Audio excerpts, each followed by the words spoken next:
The rain was pounding against the penthouse windows in Manhattan when it happened.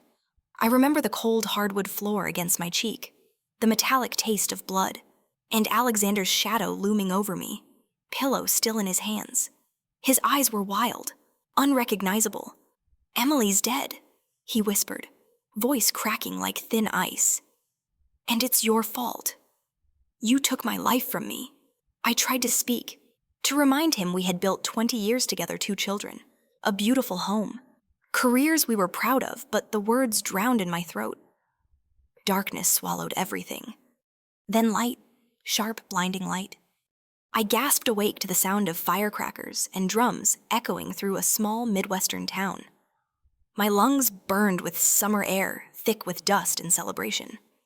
I was 18 again, standing in the middle of the dirt road outside the old post office, clutching the acceptance letter from Harvard University. The date on the envelope, June 2005.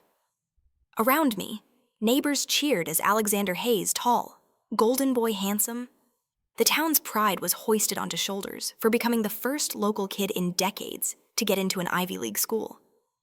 And there, at the edge of the crowd, stood Emily Harper, my cousin, beautiful, quiet, eyes shining with something between love and heartbreak as she watched him. I knew everything, every betrayal that would come, every lie, every grave. In my previous life, Alexander and I went to Harvard together, fell in love, married, raised a family. Emily married a disabled veteran who turned abusive. She took her own life with pesticide at 38. Alexander lost his mind with grief and guilt, dug up her body, kissed her rotting lips in front of the entire village, then blamed me for separating them. He murdered me in my sleep the night I asked for divorce.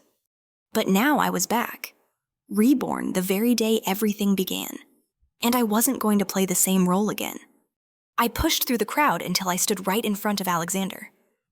The cheers quieted. He looked down at me, confused but smiling that perfect, practiced smile. "Ava, you got in too, right? We're going to Harvard together." His voice was full of excitement, like nothing had ever gone wrong between us, like he hadn't killed me. I smiled back, cold and steady. "Alexander Hayes," I said loudly enough for everyone to hear, "if you're leaving for Harvard, what happens to Emily?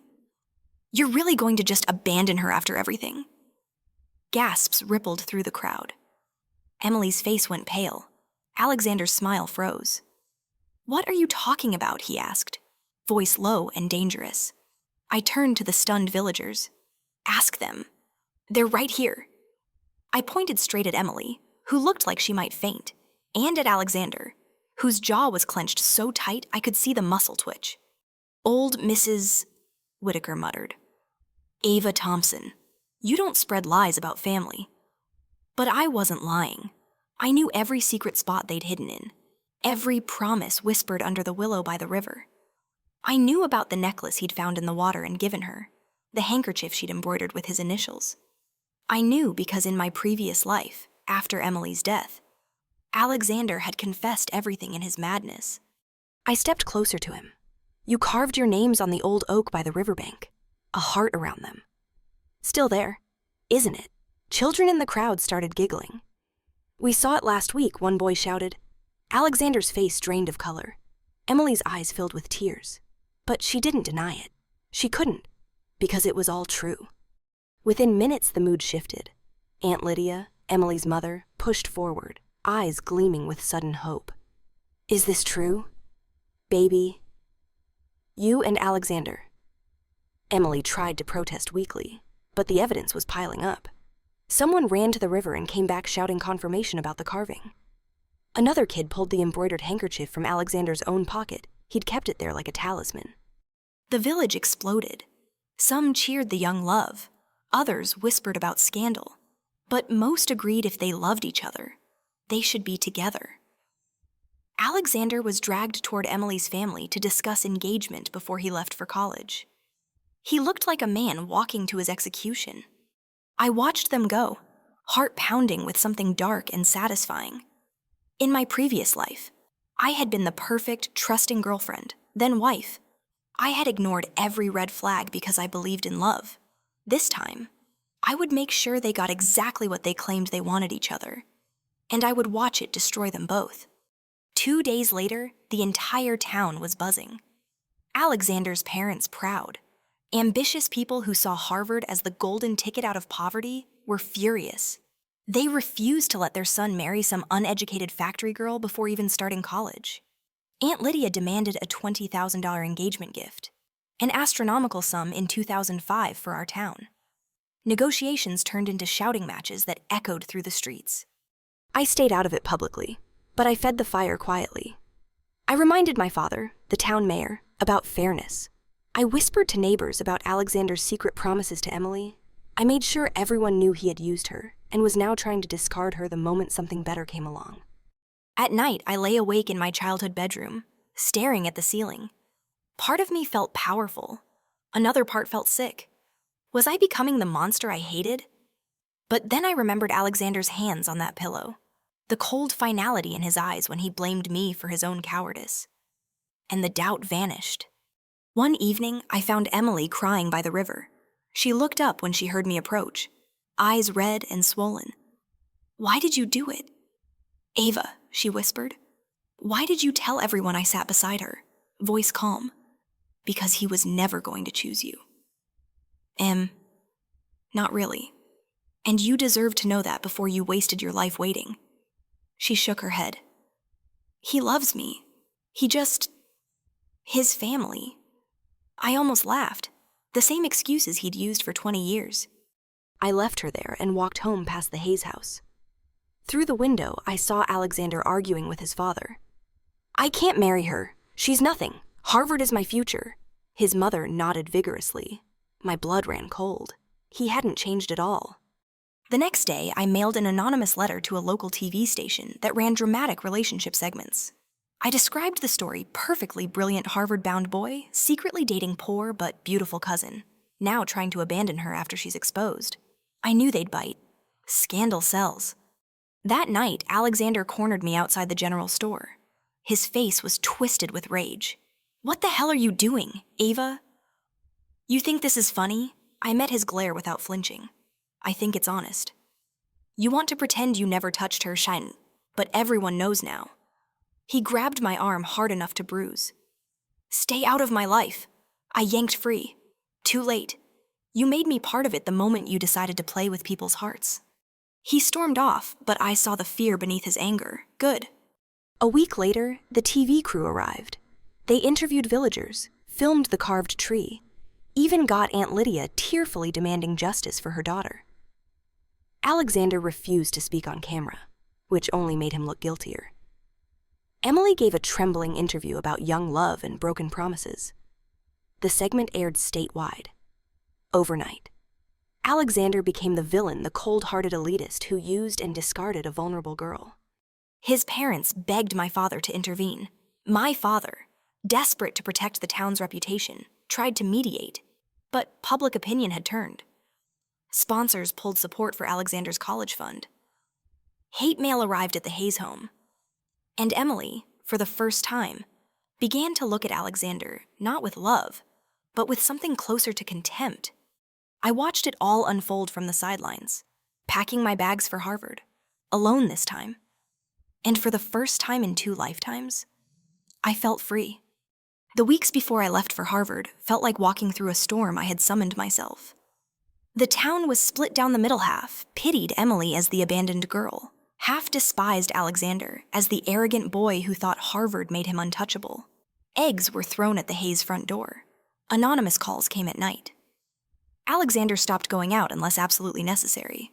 His golden boy shine dulled to something brittle and angry. Emily, meanwhile, moved through the days like a ghost. Aunt Lydia kept pushing for the engagement money, but the Hayes family stonewalled. Every public argument chipped away at whatever fragile love had existed between the two of them. I should have felt triumphant, but victory tasted metallic. Late at night, I caught myself staring at the ceiling, wondering if I was any better than Alexander manipulating people, exposing secrets, forcing outcomes.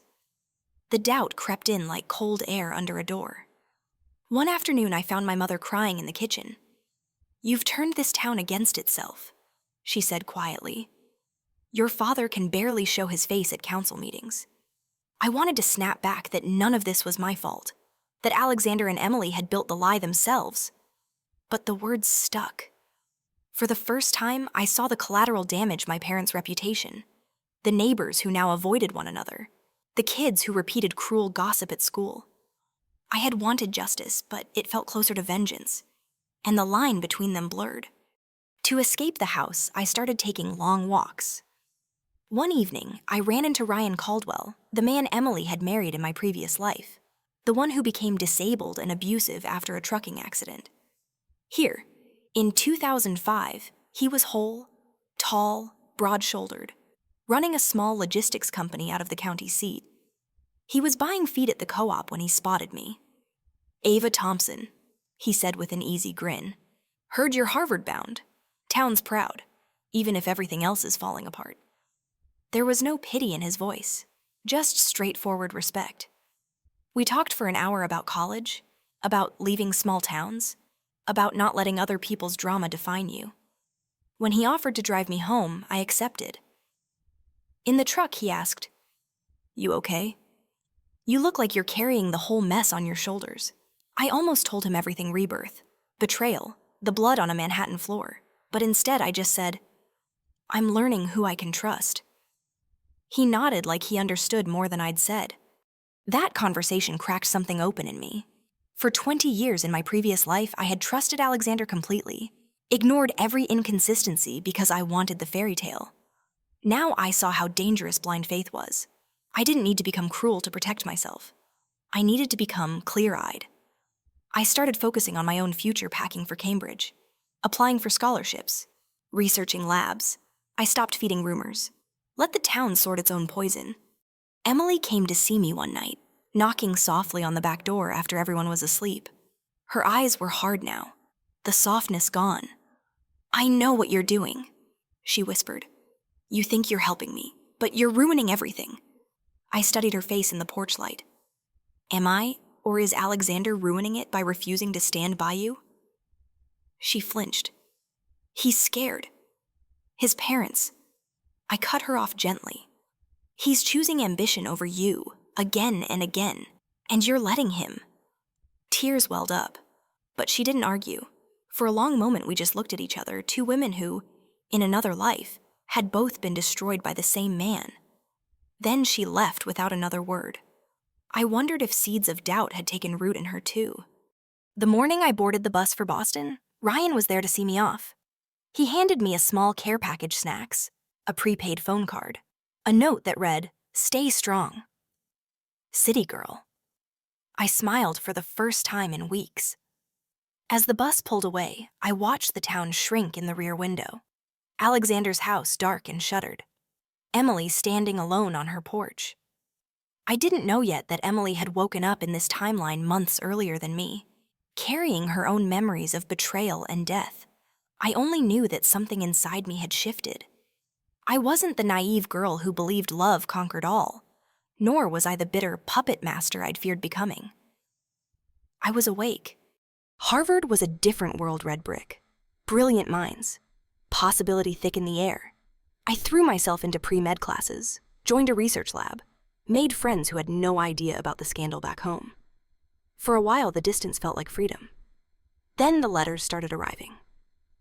First from my mother, Alexander's family paid Emily $15,000 to drop all claims and leave town. He kept his Harvard spot, but arrived under a cloud, reporters waiting at the gate, classmates whispering. Then from old neighbors, a TV crew had come back for follow-up interviews. The segment aired nationally, Harvard Golden Boy dumps, pregnant fiancé for Ivy League dream. The pregnancy part was false, but truth didn't matter anymore. Public outrage was a wildfire. I hadn't planted that lie, but I felt the heat all the same. Winter break. I went home. The town felt smaller, meaner. Alexander's parents had lost friends. Their hardware store was struggling. Emily and Aunt Lydia had moved to Chicago with the settlement money. Alexander himself was on campus, avoiding everyone. I thought it was over. Then, in early spring, everything exploded again. The local news ran a dramatic reenactment, Alexander and Emily meeting by the river to discuss the payoff. According to witnesses, he grabbed her, screamed about being trapped, and shoved her into the deep current near the old mill. She nearly drowned. A passing trucker Ryan jumped in and saved her. The entire rescue was caught on film by the same TV crew doing follow-ups. The clip went viral before YouTube even existed properly. Headlines screamed, "Attempted murder over broken engagement." Alexander claimed it was an accident, that she slipped. But Emily, soaked and shaking on camera, told police he'd said, "If I can't have my future, neither can you." He was arrested. His parents hired the best lawyers, but the damage was irreversible. Harvard expelled him pending investigation. Sponsors withdrew. Old friends vanished. At the police station, Emily gave a full statement, voice steady and cold. Later, in a quiet moment away from cameras, she looked straight into one and said, "He promised me forever, then tried to end me when forever got inconvenient." I watched the broadcast in my dorm common room, heart pounding. That wasn't the timid Emily I'd known. That was a woman who remembered dying. Alexander's trial became a media circus. His defense tried the mental distress angle, grief over lost opportunities, pressure from fame. The judge allowed a psychiatric evaluation. Doctors found paranoid tendencies, possible delusional disorder. He was committed instead of imprisoned. The Hayes family sold everything to cover legal fees and moved away in disgrace. Years later, when I was finishing my PhD in New York, I went back one last time. My father had suffered a stroke partly from stress, partly from shame over how he'd handled the original engagement mediation. On his deathbed, he whispered, "I should have protected you more." I held his hand and said nothing. There was nothing left to say. After the funeral, I visited Alexander in the state facility. He sat in the common room, thinner, eyes dull but focused when he saw me. "You won," he said flatly. I shook my head. "No one won." He laughed, a dry, broken sound. "Emily planned it all, didn't she? The timing, the cameras, the fall. She came back too." I didn't confirm or deny. I just looked at him. "You both got what you deserved." His face crumpled. For a moment, I saw real regret, not for losing Harvard or status, but for the lives he'd ruined, including his own. I felt something almost like pity. Then I remembered the pillow over my face, the cold floor, his voice blaming me for his cowardice. The pity died. I stood to leave. "Ava," he called, voice cracking. "Tell them I'm not crazy. Please." I paused at the door. "You're not crazy. Alexander, you're just paying the bill you ran up a long time ago." I walked out without looking back. Behind me, I heard him start to cry, the way he once cried over Emily's grave.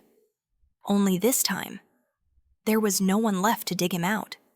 10 years passed like pages turning in a book I finally controlled. I graduated summa cum laude from Harvard Medical School, completed my residency in New York, and by 35 I was leading a research team at a major hospital, specializing in women's health and domestic violence survivors. My name appeared on groundbreaking papers linking long-term abuse to specific cardiac markers. Grants followed. Speaking invitations followed. I bought a brownstone in Brooklyn with cash, no mortgage, no partner's name on the deed, everything mine. The town back in the Midwest faded into occasional phone calls with my mother. She aged quickly after my father's death, living alone in the old house, tending her garden, attending church where people still whispered about the scandal that had torn the community apart. She never asked me to come home permanently, and I never offered. I sent money every month, paid the property taxes, hired help for repairs. It was the least I could do for the woman who had once begged me to keep quiet and preserve appearances. Alexander remained institutionalized. His parents visited less and less as the years wore on. The official diagnosis stayed the same chronic paranoid delusions with depressive features, but the staff quietly admitted he no longer needed heavy medication. He read law books in the library, helped other patients with appeals, kept to himself, a model inmate who had simply lost everything else. I never visited again after that last confrontation, but reports reached me through old channels. He had asked about me more than once. Emily's path was harder to track, but pieces surfaced. She moved to Chicago with the settlement money, married a mid-level executive, had a son. Then the marriage soured. Police reports for domestic disturbances. A restraining order that was later dropped. Photos in local society pages showed her at charity events. Smile polished, but eyes empty. One night, drunk at a medical conference in Chicago, I saw her across a hotel lobby.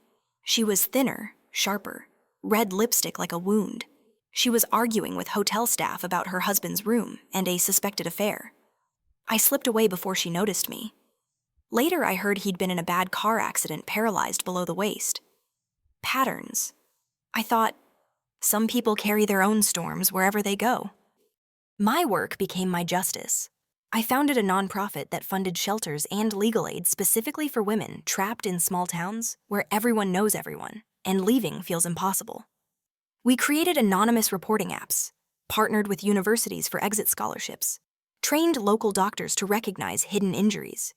Every grant proposal began with anonymized versions of Emily's story, of my own story without the rebirth. Donors responded. Survivors wrote letters thanking me. I kept them in a locked drawer and read them when doubt crept in. But success extracted its price. Relationships stayed superficial. Colleagues admired me, feared me a little, invited me to dinners I rarely attended. I dated brilliant men, kind men, but when they started talking about moving in, about shared futures, I felt the old suffocation rise. The memory of waking up under that pillow never fully left my body. Trust remained a luxury I couldn't afford. Therapy helped. Running 10 miles every morning along the East River helped more. I learned to live with the hollow spaces. Ryan Caldwell re-entered my life unexpectedly. He had built his trucking company into a regional powerhouse, stayed in the Midwest, raised a family after marrying a teacher from the next county over. We ran into each other at a transportation conference where I was keynote speaker on workplace safety for female drivers. He looked older, steadier, laugh lines around his eyes. After my talk, he waited by the stage, still the strongest woman I know. He said simply, we had coffee, then dinner, then long phone calls that stretched across states. He never pushed, never asked why I kept distance. He understood damage when he saw it. One spring weekend, he drove to New York with his teenage daughter for a college tour. We walked Central Park, ate hot dogs from a cart, talked about everything except the past.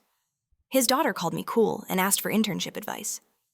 That night, after she went to bed in their hotel, Ryan and I sat on my brownstone steps drinking wine. You built something extraordinary, he said, but you don't let anyone close enough to share it. I didn't deny it. Some doors, once forced open the wrong way, never feel safe again. He nodded. Fair enough. But I'm patient. For the first time in years, I felt the possibility of warmth without burning. Karma, I learned, is rarely dramatic. It's quiet erosion. Alexander's mother died of cancer. His father sold the old hardware store and moved into a tiny apartment. Emily's husband took his own life after years of bitterness and pain. She kept the house, raised her son alone, worked 2 jobs. The town slowly forgot the details, but remembered the shame. My mother's health declined. I flew home more often, sat by her bed, held her hand as she drifted. She apologized once, near the end, for caring more about what people thought than about what I needed. I told her I forgave her long ago. I'm not sure either of us believed it, but it was enough. On a crisp December morning in 2025, I stood on the Brooklyn Bridge watching the sun rise over Manhattan. 20 years since rebirth, 40 years old in this body, 58 in memory and scar tissue. My research team had just published a landmark study that would change screening protocols nationwide. The nonprofit had helped over 3,000 women leave dangerous situations. My mother had passed peacefully the year before. I had spoken at her funeral about forgiveness without ever mentioning Alexander's name.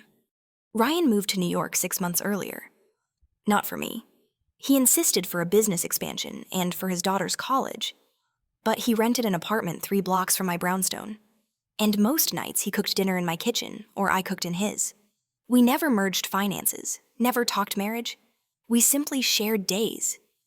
He understood my silences. I understood his. When nightmares woke me, he held me without questions. When his ex-wife caused drama over holidays, I mediated without judgment. It wasn't the passionate, consuming love of youth. It was something sturdier, built on mutual respect and chosen presence. Alexander died in the spring. Heart failure, the obituary said. Age 58. No service. I read the notice online during a layover in Zurich and felt nothing sharp. No triumph, no sorrow, just the quiet closing of a very long chapter. I forwarded the link to Ryan. He read it, squeezed my hand, and we moved on to dinner plans. Emily reached out once, through the nonprofit's anonymous contact form. A long message detailing years of therapy, regret, recognition that her own choices had echoed across lives. She thanked me for the work I did, said she had started volunteering at a Chicago shelter. She did not ask for forgiveness or offer it. I replied with resources and nothing personal. Some circles cannot be closed neatly, they simply stop expanding. That December evening, Ryan and I hosted a small holiday party colleagues, shelter survivors who had become friends, Ryan's daughter home from break. Laughter filled the brownstone. Someone put on old jazz. Ryan pulled me into the kitchen under the guise of refilling drinks. "I love you," he said quietly. No pressure, no expectations, just telling you. I looked at him steady, kind, unflinching, and felt the last locked door inside me ease open. "I love you too," I answered. The words felt foreign and familiar at once, like a language I'd once been fluent in and was relearning. Later, alone on the rooftop as snow began to fall, I thought about the girl who had died on a Manhattan floor believing love required self-erasure. I thought about the woman who had orchestrated ruin out of pain. Both felt distant now, like characters in someone else's story. The woman standing here successful, scarred, solvent, loved on her own terms was the one I had fought to become. Happiness, I understood at last, was not the absence of loss. It was the presence of choice. I had chosen independence first, then justice, then the slow risk of opening again. Karma had done its work on everyone else. I no longer needed to supervise it.